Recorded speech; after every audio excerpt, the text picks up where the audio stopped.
નમસ્કાર, આપ જોઈ રહ્યા છો સ્પાર્ક ટુડે ન્યૂઝ। મહિને લાખોનો દંડ કરી સ્વચ્છતા જાળવવા સંદેશ પાલિકા દ્વારા આપવામાં આવ્યો છે।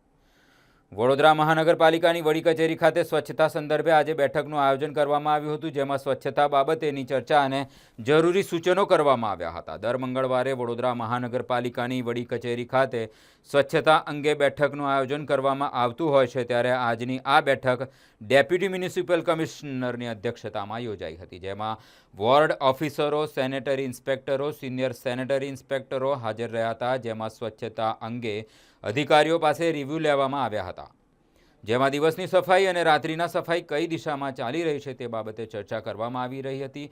આ સાથે જ ડેપ્યુટી મ્યુનિસિપલ કમિશનરે જણાવ્યું હતું કે જાહેરમાં કચરો નાખી ગંદકી કરનાર શખ્સો પાસેથી મહિને 15 થી 20 લાખનો દંડ પાલિકા વસૂલ કરી રહી છે, ત્યારે પાલિકા દંડથી બચવા નાગરિકોએ સ્વચ્છતા જાળવવી જરૂરી છે। ખાસ કરીને આપણે વડોદરા કોર્પોરેશનમાં દર મંગળવારે વીકલી રિવ્યુ મીટિંગ લઈએ છીએ સોલિડ વેસ્ટને લગતી।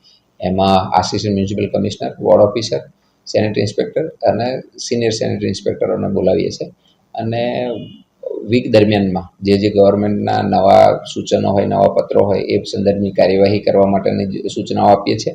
ખાસ કરીને આ વીકમાં આપણે બલ્ક વેસ્ટ જનરેટર, જે માનનીય સુપ્રીમ કોર્ટના આદેશ મુજબ જે બલ્ક વેસ્ટ જનરેટરનું જે રજિસ્ટ્રેશન છે એની કામગીરી આપણા સિટીમાં થઈ રહી છે, એના પ્રોગ્રેસની વિગતો એ કરીએ છીએ। બીજું છે કે આપણી કોર્પોરેશનની અલગ અલગ ઓફિસો એની પોતાની સફાઈ, એના રેકર્ડ વર્ગીકરણ એ સંદર્ભમાં પણ એમને સૂચના આપવામાં આવી, એનું ફોલોઅપ લેવામાં આવ્યું અને રેગ્યુલર નાઇટ સફાઈ, દિવસ સફાઈ, વીવીઆઈપી મુવમેન્ટ વખતની સફાઈ, રાત્રિ સફાઈ કરી હોય, દંડ કેટલો લીધો છે, એ જે આપણા રેગ્યુલર મુદ્દાઓ છે એની પણ આજે ચર્ચા કરવામાં આવી।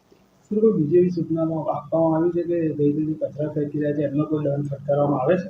હા, ખાસ કરીને આપણે વડોદરા કોર્પોરેશન તો છેલ્લા 1 વર્ષથી જાહેરમાં જે રીતે કચરો નાખે છે એવા નાગરિકોને સીસીટીવીના માધ્યમથી ઓળખીને કે બીજી કોઈ પણ રીતે ઓળખીને એમના કચરા નાખેલામાંથી પણ આપણે એ જોઈ અને કોઈ જો દુકાન કે કોમર્શિયલ એક્ટિવિટી વાળાનું નામ જણાય તો એની પાસે પણ દંડ વસૂલ કરીએ છીએ અને એ રીતે દર મહિને ઓલમોસ્ટ આપણે 15 થી 20 લાખ રૂપિયાનો દંડ આપણે વસૂલ લઈએ છીએ।